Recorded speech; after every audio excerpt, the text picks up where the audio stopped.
You are listening to KLRN Radio, where liberty and reason still reign. Most writers and radio show hosts know that to connect with your fans, you need to do more than just write books or record the latest podcasts. There are many different elements that go into forming an online platform, but there are also many hidden traps. To make matters worse, solid advice on how to survive the muddy waters is scarce. In the book Hidden Traps, I talk about some of the important issues of working with an online platform, highlighting traps that could put your physical or internet security at risk or be harmful to your reputation. Are your social media posts just links with a few disjointed words, making you look like someone who can't complete a sentence? Did your new website cost you more than you anticipated? Are you leaking your personal contact details across the web without even knowing it? Then you need Hidden Traps. Hidden Traps is now available in paperback and ebook from a variety of retailers, including Amazon, Barnes & Noble, and Kobo. Visit blackwolfpublications.com for more details. If you're 85 or younger, would you like peace of mind and comfort for your family? We're Final Expense Direct with an urgent message for you. The average funeral today costs over $8,000, but the most you'll get from government benefits is $255. How will your family pay the difference? We can help. Our senior plans start as low as just $1 a day and pay up to $30,000 for a funeral and other final expenses. Peace of mind is easy. There's no medical exam. You'll have lifetime coverage, and your plan can't be canceled as long as you pay your premiums. Call now for free information about our senior plans. Answer a few simple questions and receive approval right on the phone. Plus, call right now and we'll give you a discount prescription card for free. Call 800-553-8687. That's 800-553-8687. Again, 800-553-8687. KLRN Radio has advertising rates available. We have rates to fit almost any budget. Contact us at advertising@klrnradio.com.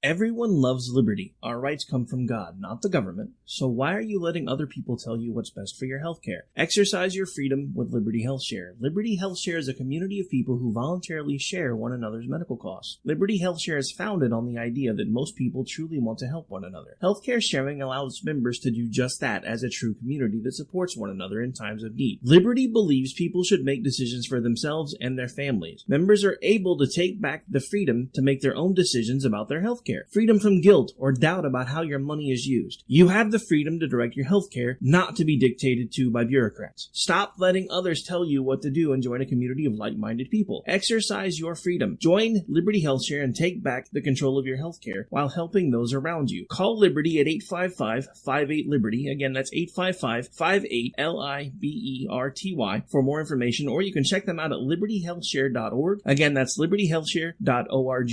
My son was in the Army back during Desert Storm, but even then he wanted an MBA. He looked at a dozen schools, but only one offered the online education and flexibility he needed while he was in a tent in Iraq. Grantham University. Turns out that Grantham's been delivering affordable, relevant college and advanced degrees for over 65 years. Heck, if they can deliver a quality education to a soldier in a tent overseas, think about the flexibility Grantham can offer you so you can earn your degree too. It doesn't matter how complicated or full your life is. If getting a degree is on your bucket list, you'll want to do what my son did.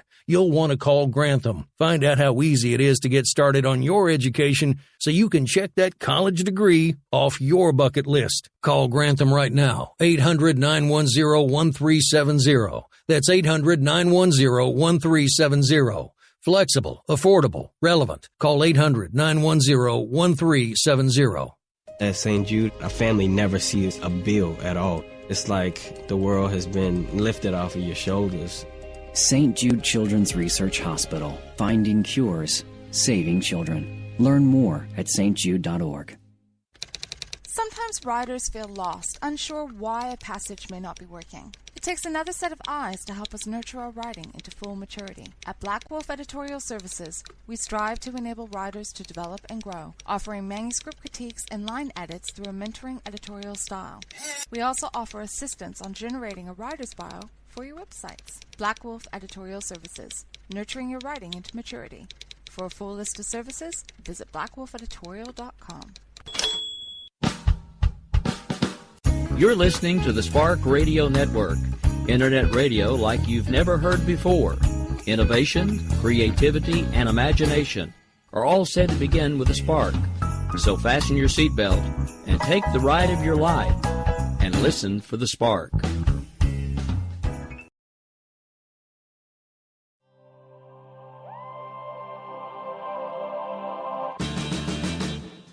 This is Don on the Air. It's a look at today's news and social commentary from an eyes-wide-open perspective. It's up to us to ensure the issues of today are decided by us, not for us, because no one will give us liberty. We must claim it for ourselves.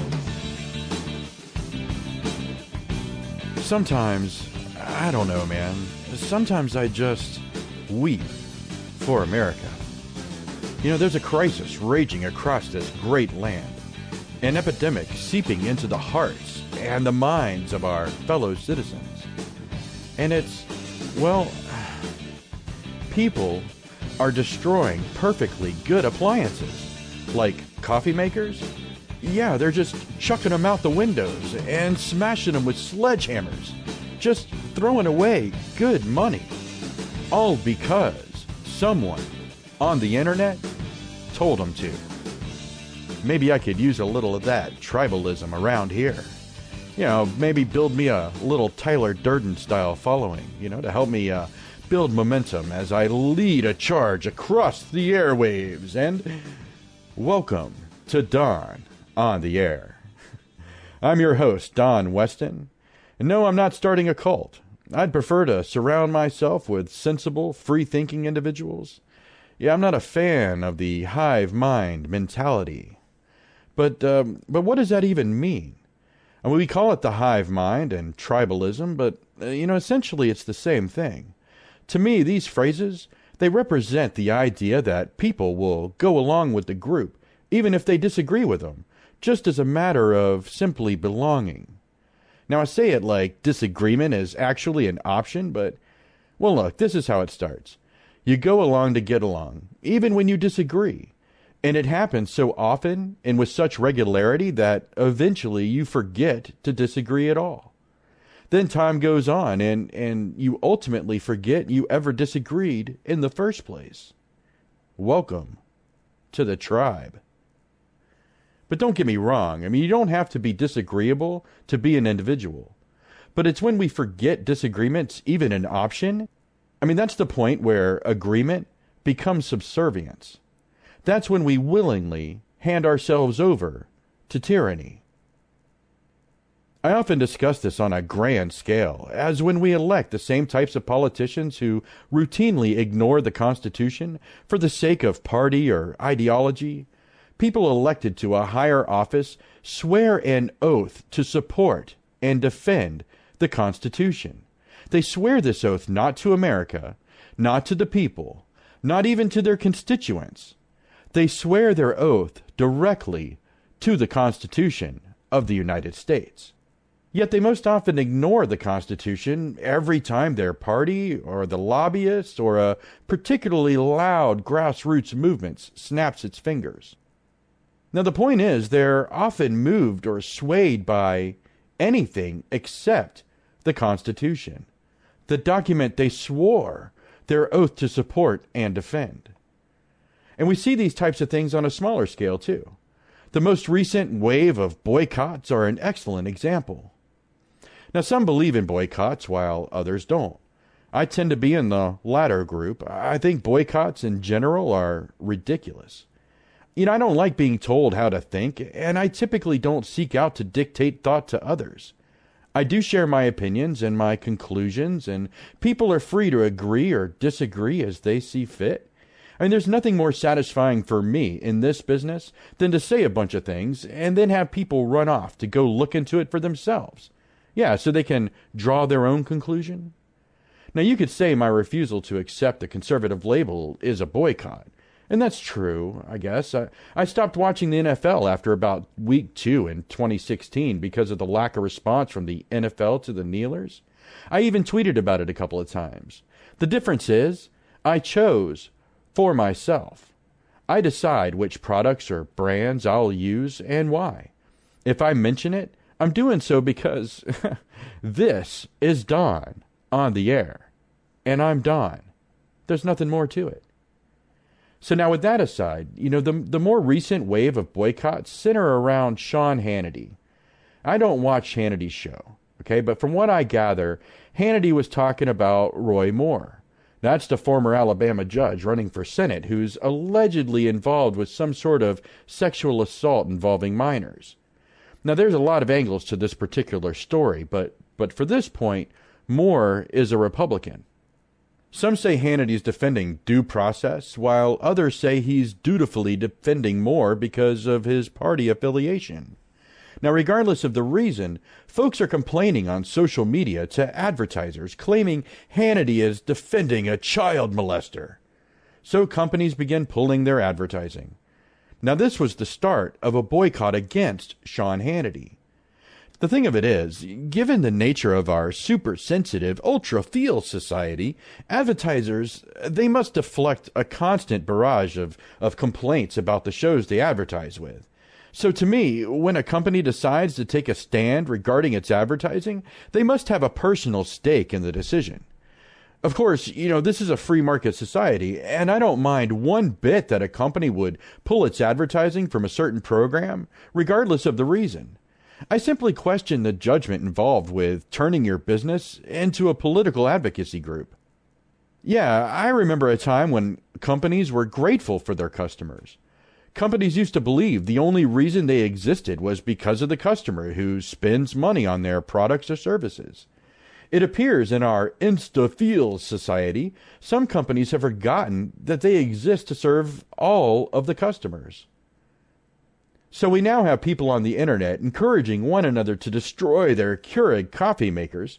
Yeah, Keurig is one of those companies who chose to publicly boycott Sean Hannity. Now people are running out and destroying their coffee makers, and, this was all easily avoidable by playing corporate business decisions, close to the vest, and quietly pulling their advertising. No, instead, they decided to become political activists, and now they're suffering the backlash from a portion of their customer base. The CEO, he even had to issue an apology, for causing so many problems for the brand and for the employees specifically. I'm not sure why anyone would own a Keurig anyway. I mean, I drink way too much coffee, and so I was looking into these single-serve machines just as a way to help me cut down on my caffeine intake. And as soon as I discovered Keurig was programming their machines to only work with their overpriced pods, I decided to steer clear. Yeah, that's how much I value my independence. I don't even want my coffee decided for me. Anyway, I think it shows poor judgment for a company to intentionally alienate itself from a portion of its customer base, just to make a political point that really only serves to divide our citizenry. Well, for a business that isn't typically political. I mean, if you're out there aborting babies or manufacturing firearms, you're embedded in political debate, regardless. And I shouldn't have to disrupt the enjoyment of my balanced breakfast because I'm having a CEO's personal politics shoved down my throat instead. You see, that's how company-sponsored boycotts work. When it's regular people calling for a boycott, there generally isn't much to lose on the part of the citizen. But now when a company joins a boycott, they risk alienating their customers. And yes, that can have an impact on their business. You see, as I look over the list of companies who have sworn off of Hannity, well, all right, look, first of all, I don't even really use any of these products. I mean, they're companies like Keurig, E-Trade, Ready Whip, Dollar Shave Club, Volvo, Hebrew National, 23andMe, Nature's Bounty, Hello Fresh, and more. But, I just see a list of companies that don't want my business. And I'm not even a fan of Hannity. It's just that these companies, they're pushing me away. And why? Well, to me, they're showing poor judgment. Not only have they willingly injected politics into their marketing plans, but they've done so over mere allegations. That's right, no one's even been convicted of anything. Yet they're, putting their necks out there over mere allegations. Now look, I'm going to take a quick break, and then I'll come back and elaborate more when Don on the Air returns in just a moment. If you're 85 or younger, would you like peace of mind and comfort for your family? We're Final Expense Direct with an urgent message for you. The average funeral today costs over $8,000, but the most you'll get from government benefits is $255. How will your family pay the difference? We can help. Our senior plans start as low as just $1 a day and pay up to $30,000 for a funeral and other final expenses. Peace of mind is easy. There's no medical exam. You'll have lifetime coverage, and your plan can't be canceled as long as you pay your premiums. Call now for free information about our senior plans. Answer a few simple questions and receive approval right on the phone. Plus, call right now and we'll give you a discount prescription card for free. Call 800-553-8687. That's 800-553-8687. Again, 800-553-8687. Having a place to go after school will make you a better student. Having an outlet to express yourself will make you a better artist. Having something to do together will make you a better family. At The Y, we're helping build better friends, listeners, writers, swimmers, scientists, and musicians, one chance at a time. Give the gift of opportunity. Support The Y at ymca.net. The Y, for a better us. This is Rio of Madison Rising, and you're listening to KLRN Radio, where liberty and reason still reign. This is Don on the Air.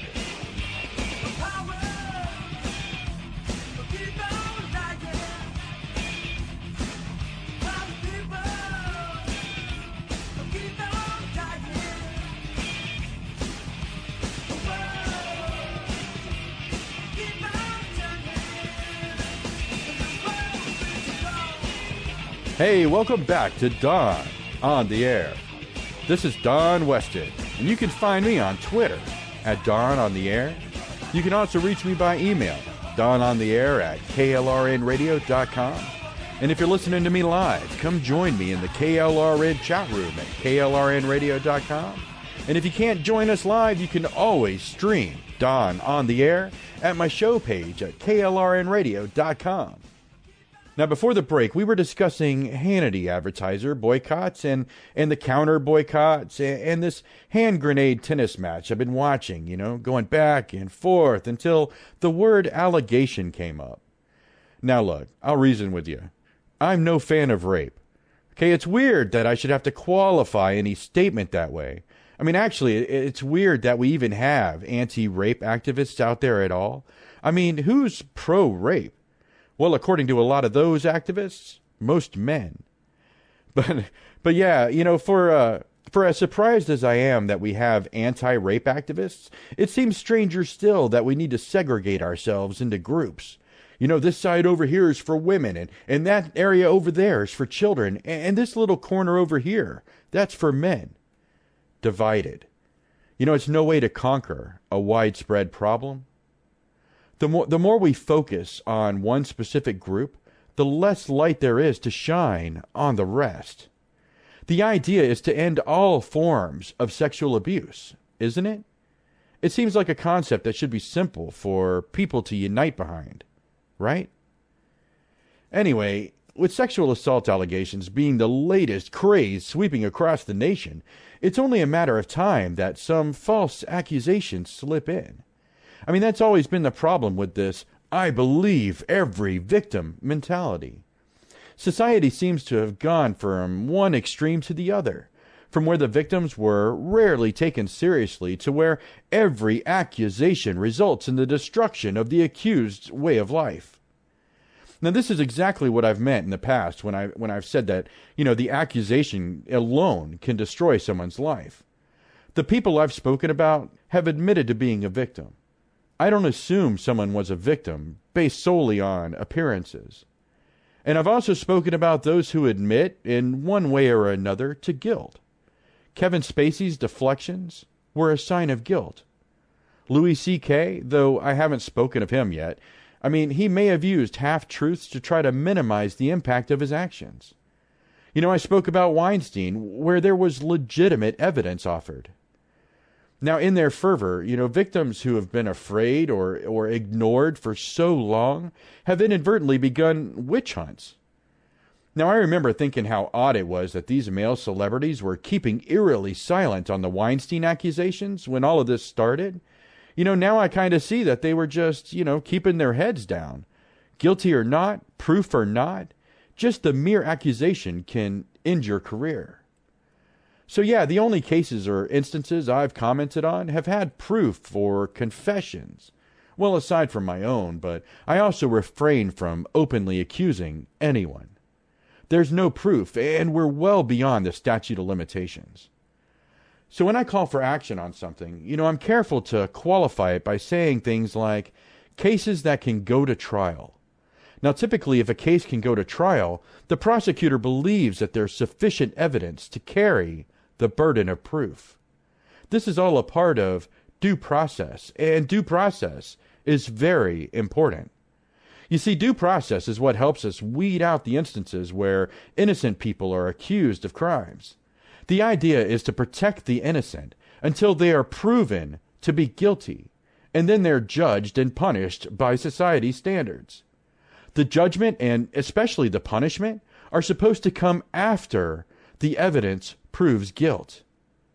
Again, I understand the zeal with which we want to drag these people out into the streets, but we've got to remember that due process exists for a reason. If we start ignoring it now, who will care when we're the ones being falsely accused?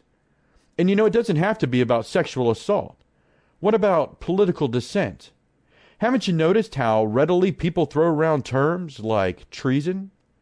You do realize that treason carries with it a death sentence, right? And it has a very specific legal definition. I think I made a Federalist moment about it a while back. Maybe I'll cue it up here in just a minute. The point is, anyone can be accused of anything at any time. Sean Hannity may very well have been defending due process. It certainly sounds like it. Now, at the same time, people are painting the narrative that he was defending sexual assault, and that's had real-world consequences, as advertisers pull away. Now, I don't know really what's going on with Roy Moore. The accusations don't look or sound good for him, but at the same time, he's left no room for error in his categorical denials. The slightest shred of evidence will destroy him, and really, that's what we're all waiting on. I don't think anyone really has a problem with destroying this guy. We just want proof. I search, and all I see are stories about allegations. The most definitive sounding article I could find about evidence was from Slate.com. There they have a headline, "Roy Moore is lying. Here's the mountain of evidence against him." Then the article goes on to detail a mountain of allegations and denials. Now, with eyes wide open, that's all this is. It's a list of accusations and someone else parsing Moore's denials. Now, don't get me wrong. This is a fair approach. In fact, it sounds like something I might do. But the difference is, I wouldn't call it evidence, because it's not. The only thing this article could possibly prove is that Moore lies. And let me tell you something. Moore is a politician. Of course he lies. Now, secondly, they don't even prove that he's intentionally lying. I'm in my 40s, and I can have a hard time remembering some of the details of my own life. My wife will ask me what she got me for Christmas last year. I have no idea. I might not even remember what I got her for Christmas last year. Now keep in mind, I am in no way, shape, or form defending Roy Moore. I have no idea if what he's been accused of actually occurred or if this is just a smear campaign by his political opponent. I will defend due process, though, and I expect to hear an admission or be presented with literal evidence. Now, it's true that being a victim of sexual assault can be a life sentence, and I do believe that those who commit sexual assault ought to face severe consequences. But that's precisely why I demand to see evidence. I mean, we're talking about destroying someone's life, after all. That's no small matter. You know, Seth MacFarlane, his Star Trek parody, The Orville, hit the nail on the head with the episode Majority Rule. Now, that show itself walks a political tightrope, kind of like I do, with Don on the air. They integrate issues into the show, but don't necessarily promote one side or ideology. Now, it's still a young show, so we'll see how it develops. But in the episode in question, Majority Rule, you know, it's about a society run as a true democracy, where everything is decided by majority rule. Now, they broadcast accusations for all to see, and then the accused would head out on a publicity tour, you know, to try to win over the citizenry. And then by the end, everyone would have voted based on their opinion, deciding the fate of the accused. Now, I'd like you to just take a few minutes. Set your personal ideology aside for a moment, if you can. But just take a few minutes and really consider our own court of public opinion. Now, how secure would you feel if popular opinion decided whether or not you were found guilty of a crime? Seriously, think about it for a moment. You could be accused of anything at any time.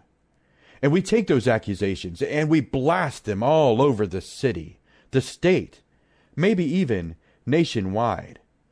Now your face is plastered next to some unspeakable horror. You know, that's an accusation that you get to enjoy. Now you get to go out and try to convince everyone else that you're not the piece of filth associated with that crime. That's what people are facing every day. Even if they somehow manage to prove the unprovable. I mean, how do you prove that you're not a child molester? I mean, realistically, I can't prove that I'm not a car thief. Now, I can point out the fact that, you know, I've never been caught stealing cars, but I can't prove that I've never done it. So yeah, if someone were to accuse me of being a car thief, I guess I'd just be guilty in the eyes of the public. Yeah, it's a scary thought. And it's one I'll leave you to ponder for a moment. There's more Dawn on the Air on the way. Every day, the men and women of the United States Marine Corps stand ready to defend the American way of life. The few, the proud, the Marines. KLRN Radio has advertising rates available. We have rates to fit almost any budget. Contact us at advertising@klrnradio.com.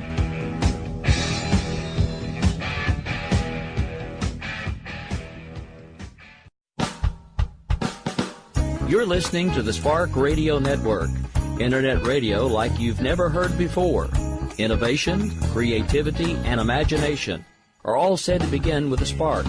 So fasten your seatbelt and take the ride of your life and listen for the spark. This is a Federalist Moment with Don Weston, brought to you by the Federalist Coalition. People toss around a term like treason as if this word has little value or meaning. Treason is used as an emotional release, often to vent frustrations aimed at one elected official or another. When the stakes are high, and, well, let's face it, the maximum penalty for treason is death, so the stakes don't get much higher. But when the stakes are high, you really want to go with a more legally defining definition, rather than an emotionally charged flippant insult. In fact, clearly defining treason was so important to our founders that it is the one crime specifically detailed in the United States Constitution. Article 3, Section 3 explains, treason against the United States shall consist only in levying war against them or in adhering to their enemies, giving them aid and comfort. So what does it actually mean? Well, the various definitions of terms in Article 3, Section 3 have been settled throughout our history, but none more plainly than in the 1863 case, United States v. Greenhouse, where Justice Field explains, "The term enemies, as used in the Constitution Clause defining treason, applies only to subjects of a foreign power in a state of open hostility with us. Also, to constitute levying of war, there must be an assemblage of persons with force and arms to overthrow the government or resist the laws." In other words, for one to commit treason, one must either take up arms against the United States to resist our laws or, well, flat out overthrow the government, or one must openly support and provide assistance to our enemies. You know, a foreign power in a state of open hostility with us. So yeah, while it might feel good to curse through clenched teeth and scream to the heavens, "Impeach that treasonous traitor!" for cutting back on your Social Security payments, there's not going to be any impeachments. Treason has a legal standard that must be met, which is a bit more stringent than emotional arguments based on opinion. You know, our state representatives allowing the federal government to stretch beyond the limits of the Constitution is the sole reason we have an overreaching federal government in the first place. Realize, when we demand our government stretch or alter the legal definition of a term, we set the precedents for future abuse. Today, some want treason to include sharing intel with another nation. Tomorrow, it could mean speaking out against the federal government. It may seem far-fetched until you consider we are talking about broadening the definition of treason based on an emotional or situational basis. The penalty for treason can be death. I'll say it one more time. When we allow the federal government to redefine treason on a whim, we willingly sacrifice our liberty, if not our lives. The term treason was limited for precisely the same reason our federal government is limited: to protect our citizens. Now you can discover more truths about federalism at thefederalistcoalition.org. You are listening to KLRN Radio, where liberty and reason still reign.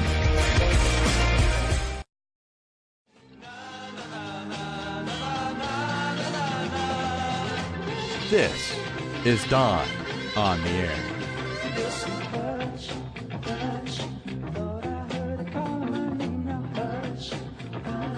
She broke my heart, but love it just ain't now. Hush, hush. Thought I heard her calling my name now. Hush, hush.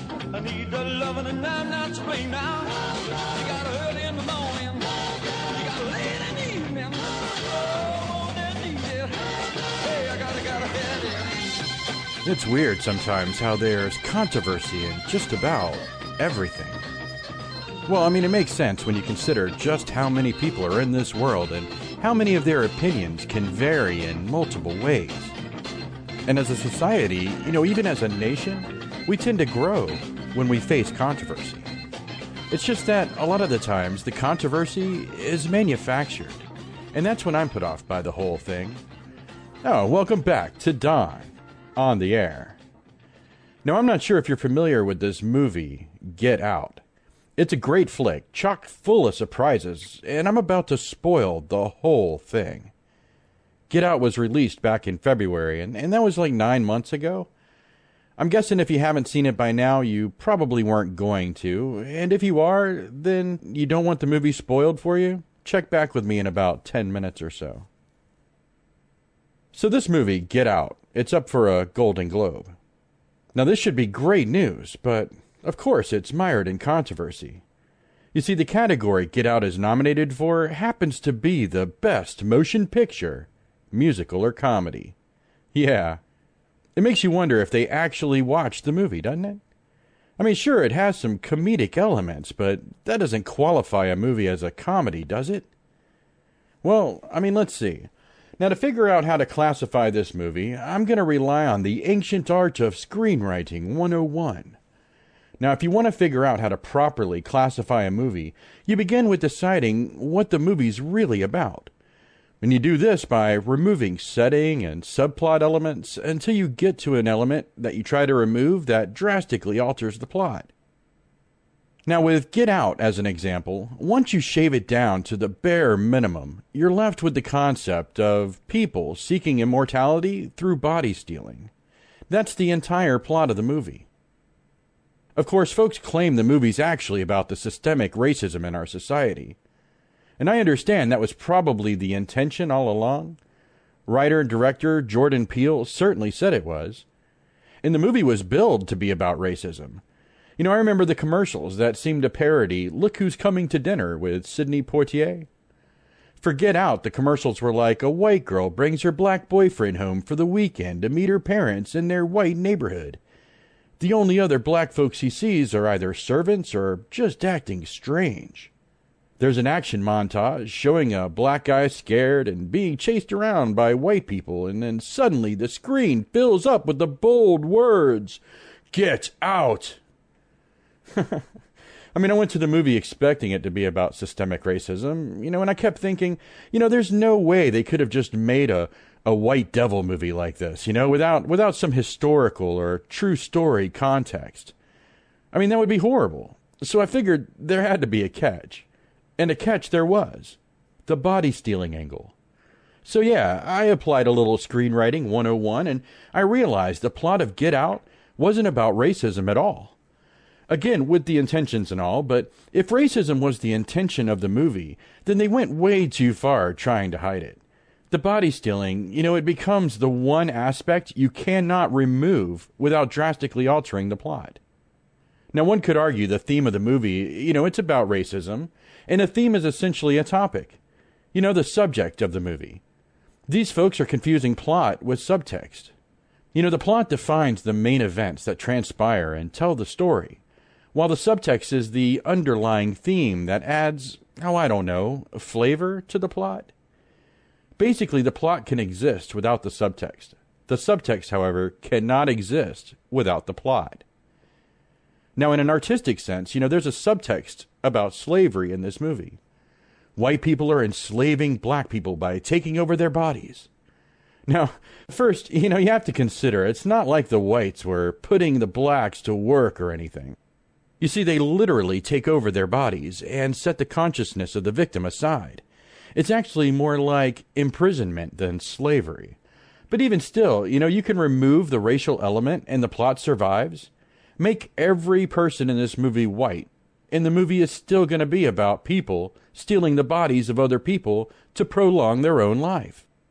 Even if we substitute the subtext for plot, the movie still wasn't racist against black people. There wasn't anything to indicate that the white folks sought out to steal bodies in the first place because, they admired the bodies of black folks. And it was explained, more as a personal preference. It was simply the best choice for the individual. When you really think about it, this is the most racist element of the movie. Racism, after all, is when you claim one race is genetically superior to another. Now, with eyes wide open, the racism in this movie is promoting the idea that black people are genetically superior to white people. Otherwise, when a white person takes over a black person's body, it'd be more like taking a step down. And that goes against the entire premise of the movie. It's almost like a parody of systemic racism. And ironically, that's part of what adds the comedic element to the film. I mean, speaking of genre, that's what we're really talking about here after all. Genre, it's the category that we use to define certain forms of art like music, literature, and film. Now, some folks are up in arms about the Hollywood Foreign Press Association accepting Get Out's submission in the musical or comedy category for the Golden Globe Awards. Now, did you catch how I described that? The honesty there? Yeah, you see, most people I've heard complaining about Get Out being listed as a comedy direct their anger toward the Golden Globes and the Hollywood Foreign Press Association. It seems people don't realize that a film is actually submitted for consideration under a specific category. So when Blumhouse Productions, Universal Studios, and Jordan Peele himself discussed submitting Get Out to the Hollywood Foreign Press Association for Golden Globe consideration, they did so under the category they chose: Best Motion Picture, Musical, or Comedy. So why would they do this? Well, I mean, if you read the quotes by Jordan Peele, he doesn't really address it. I mean, this Deadline.com article that I was reading by Mike Fleming Jr. entitled, Get Out's Jordan Peele Responds to Golden Globes Category. Well, in this article, Peele mentions how much he loves the controversy about his film and how it gets people talking about systemic racism and how he doesn't even care what people want to call it. Well, yeah, of course. The more we talk about it, the more successful his movie becomes. It's all marketing nonsense, which is what leads me to the why they would submit the movie to a comedic category. Jordan Peele, he won't give you a straight answer, but I will. Because it's marketing. I mean, what am I talking about right now? A movie that came out 9 months ago? I mean, it's already run the full cycle of pre-release hype, theatrical success, DVD and Blu-ray sales. Now it's award time, and this is the opportunity to surge sales and a last-ditch effort to bank cash off this title. It's possible someone anticipated the reaction this nomination would have, and that realization might have played a role in the decision. It's also possible they realized Get Out would have a much easier time in the musical or comedy category than in the other more traditional categories. So whether it was looking for an easy win, a resurgence of publicity for the movie, or more likely a combination of both, Get Out was intentionally submitted to the musical or comedy category, in part by the guy who wrote the movie. Now, don't get me wrong, I'm not trying to take anything away from this movie, Jordan Peele, the black, or even the white communities. I love this movie. I appreciate the subtext, the humor, the intensity, and yes, the horror. I mean, this movie checks all the boxes for what makes a movie great. It's the kind of movie I'd want to show my kids and then discuss the thematic elements and ensure a deeper understanding was achieved, It's on my Christmas list, for crying out loud. I wanted to win lots of awards, but just for the right reasons. Not because it was submitted to an obviously incorrect category for the sake of publicity. So back to genre. It's the category that a story represents. Okay, and the first genre was arguably drama. And then from drama spawned comedy, and then horror. Well, tragedy, but an extreme of tragedy is horror. Now, I prefer this perspective because, from laughter to terror, we pretty much cover the entire spectrum, right? Like red, blue, and yellow are primary colors by which all other colors are derived, so it is true of genre, for me anyway. Now, is it a comedy? Well, if you take the comedic elements out of the movie, the plot remains unchanged, right? So it's not a comedy. Is it horror? Well, again, this is a matter of taste. Personally, I think Get Out is a brilliantly crafted horror film because I recognize the idea of having your body taken over as a horrific situation, especially when you're still trapped inside, experiencing everything but unable to control any of it. That's powerful imagery. Still, if you take the horror element out of the movie, the plot of the movie is drastically altered. Now, it's true it could be presented or perceived from a less terrifying perspective, which kind of slides the arrow down the meter a bit from horror to maybe thriller. I mean, that would fall between drama and horror, so why not? And if you remove the thrilling elements, you really do end up tearing the core right out of the plot. The thing is, Jordan Peele was right about one thing. The genre doesn't really matter, except, of course, when awards are involved. I guess my only issue with the Golden Globe nomination is that comedies are rarely recognized anywhere. Now, it's true, horror and suspense have a rough time of it too, but given how central comedy is to entertainment, it's amazing how few big awards there are for comedy. So in walks this entertainment juggernaut, Get Out, rampaging through the other nominees in a category to which it doesn't even belong. I mean, you guys know that's not right. It's just not right. But it's just an award show thing, huh? I mean, it's just a few people deciding to pat each other on the back. It doesn't really impact us, does it? No, not really. Not like the coming rise in theatrical movie ticket prices. That's a bit more impactful. Now, real quick, in 2018, Regal Cinemas is set to begin testing a new pricing model they've dubbed dynamic ticket pricing, which is basically a demand-based pricing structure that lets you pay less for unpopular movies and more for blockbusters. It's like saying, hey, you can pay $3 for the latest installment of the Medea saga, but for Star Wars, it'll be closer to $30. Ticket prices as they are, they limit our family considerably when going to the theater. Over time, that's made going to the theater more of a special event for us. I mean, we only go to see the occasional big blockbuster anymore anyway, where the cinematic experience has real meaning. You know, again, I guess this is proof that their theory could hold water. You know, except when you consider that we slowed down our theater visits in the first place because the prices became prohibitive. Now lowering the prices of crappy movies we already had no interest in seeing, that's supposed to prompt us to go to the theater more often? No, we're still going to go to the theaters to see the same movies that we would have wanted to see before, but now the cost will be even more prohibitive. Oh well, I mean, I guess it's cheaper in the long run to build my own theater and then just wait for the movies to come out on Blu-ray. Honestly, the only annoying people I'd have to deal with then are my friends and my family, and, well, I pretty much got to deal with all them anyway, so why not? Hey, you know, it's probably all Disney's fault anyway. I know, conspiracies! Well, there's no coincidence that news of Disney's latest demands on theaters surfaced around the same time the Regal Theaters news hit. You know, Disney demands 65% of the ticket sales from The Last Jedi from theaters. And then they insist, on top of that, that these theaters run the movie in their best auditoriums for at least 4 weeks. Now, you folks out there in the small rural communities, you know, with a 2-auditorium theater will understand the pain this represents. Chances are those folks will be driving a long way to see The Last Jedi now anyway. But, you know, studios making demands on theaters is nothing new. But what's new is how drastically Disney has raised the bar, you know, and the fact that Disney's prepared to impose a 5% penalty on theaters who violate their terms. They could take up to 70% of the ticket price. So now, what does all this have to do with Regal Cinema price increases? Well, Disney may start demanding 65 to 70% of ticket sales, and it's true that raising the prices, you know, helps Disney make more money. You also realize that raising the prices also increases that 30 to 35% that the theater gets to keep. Even still, it's interesting how Regal Cinemas entered into some sort of a deal with Disney earlier this year to have exclusive offers with the Disney Movie Rewards program.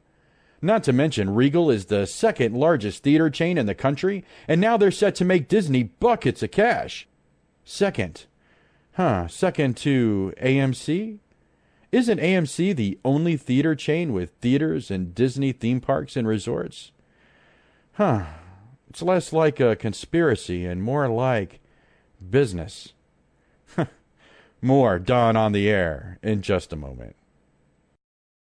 Here's George Foreman with InventHelp. Hi, I'm George Foreman. Do you have an idea for a new product or invention? People ask me all the time, George, how do I get my idea in front of companies? How do I get a patent? What do I do next? Do you have the same questions? I'll tell you like I'll tell them all. Call my friends at InventHelp. Call InventHelp today for free information. InventHelp has been helping inventors for more than 30 years and has sales offices nationwide. InventHelp can submit your invention to companies who are interested in receiving new ideas. If you have an idea and want to try to patent it and submit it to companies, you should call InventHelp today for free information. Listen, I can't guarantee a company will be interested in your idea, but I believe every inventor deserves the opportunity to step into the ring and take their best shot. Put InventHelp in your corner. To get your free inventor's information, call 1-800-353-6490. That's 1-800-353-6490. Again, 1-800-353-6490. As a mother, you don't want to have to worry about this bill is coming, but then she needs this chemo. That's a decision you shouldn't have to make. At St. Jude, a family never sees a bill at all. It's like the world has been lifted off of your shoulders. The treatment doesn't get any better than what you receive at St. Jude. It saved my life. It saved my daughter's life. It saved our family. St. Jude Children's Research Hospital. Finding cures. Saving children. Learn more at stjude.org. This is Dawn on the Air.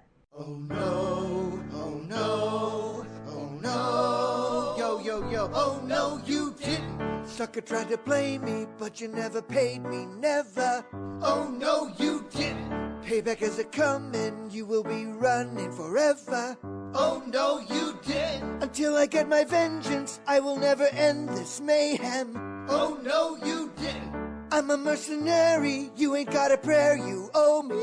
Oh no, you didn't. Oh, no, welcome back to Dawn on the Air. Thanksgiving's right around the corner, and man, I love Thanksgiving. It's just one of those occasions to get together with friends and family and celebrate with a mighty feast.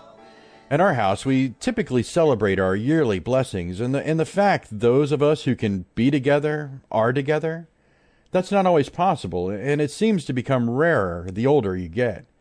So I cherish these times because I know they don't last forever. And I love to cook as well. You know, it's always a treat when I get to cook Thanksgiving. I don't really get too fancy.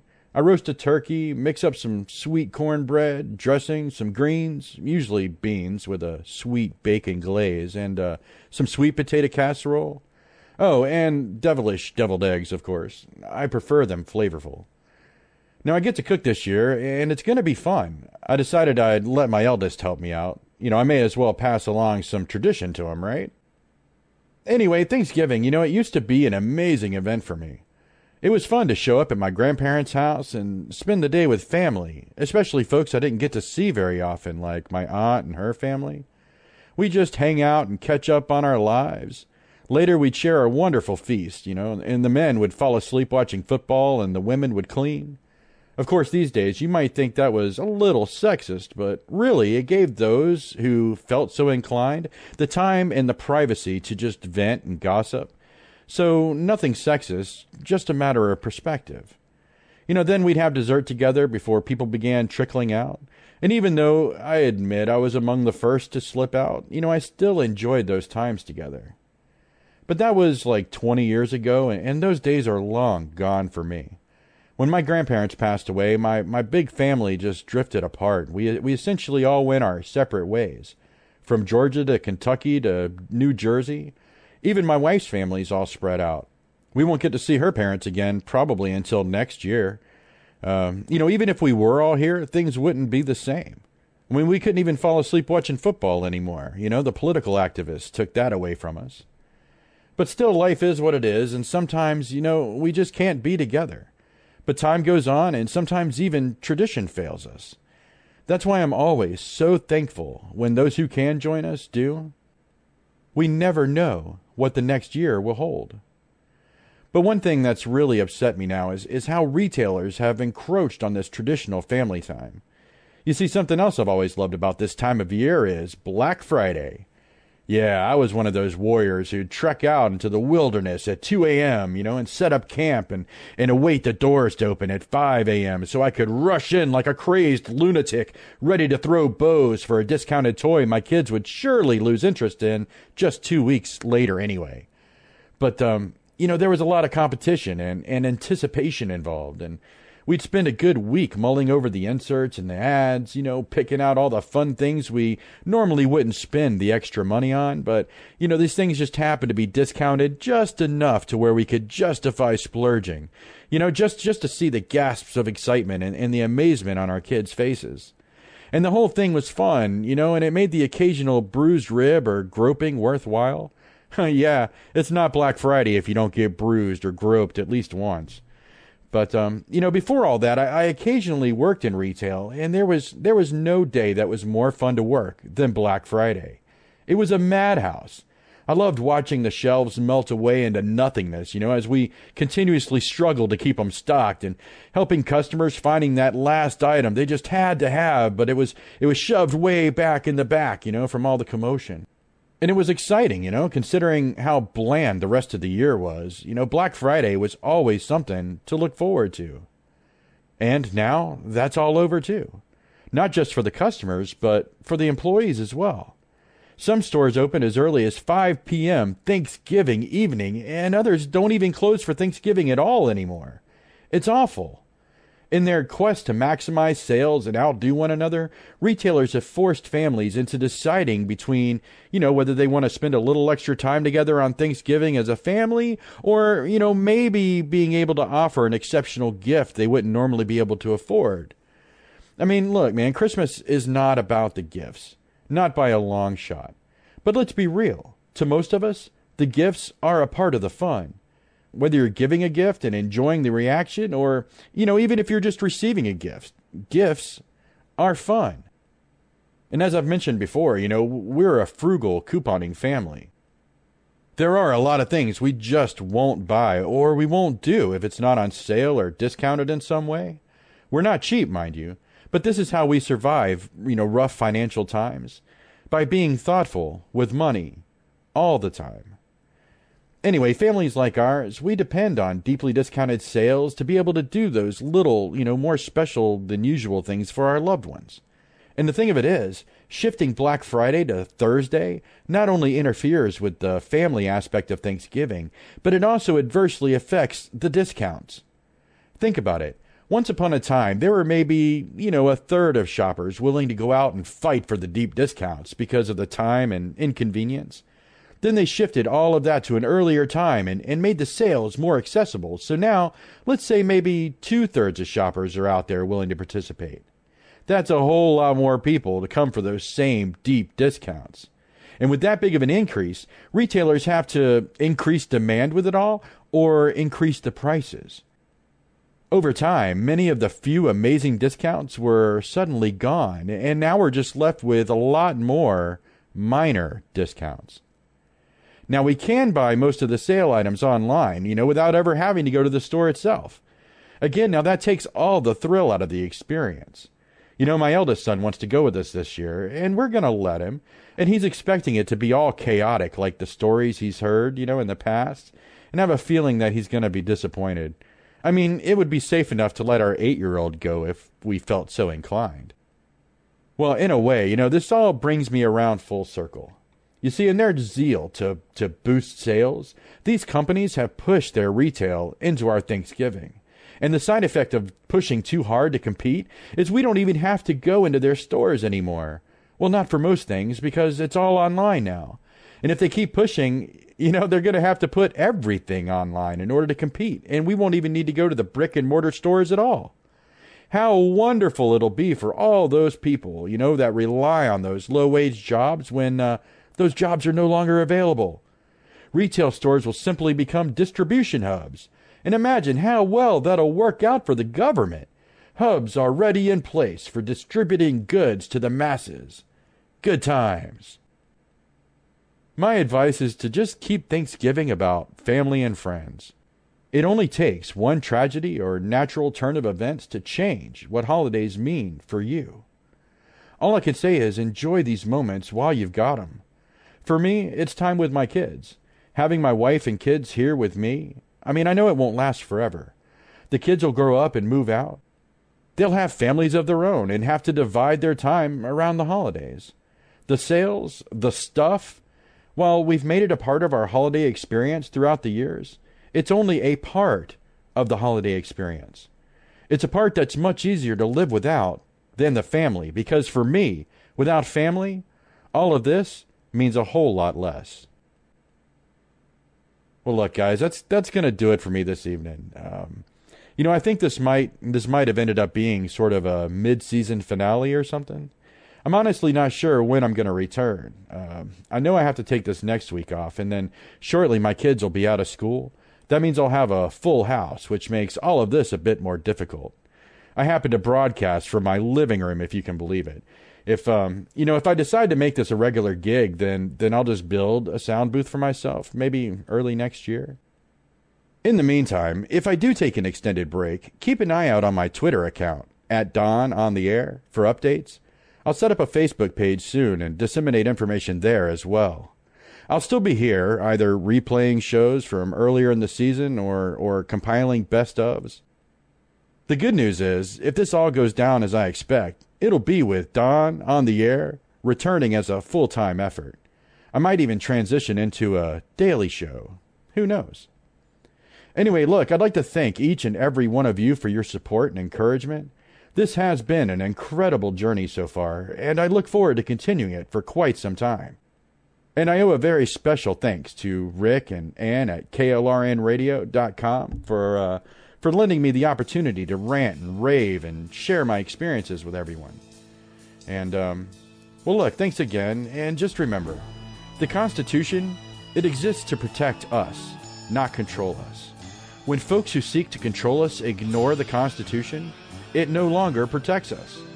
When we allow it to happen by voting in people more concerned with personal or party agenda than protecting the Constitution, we give ourselves over to tyranny, and most people don't even know that they're doing it.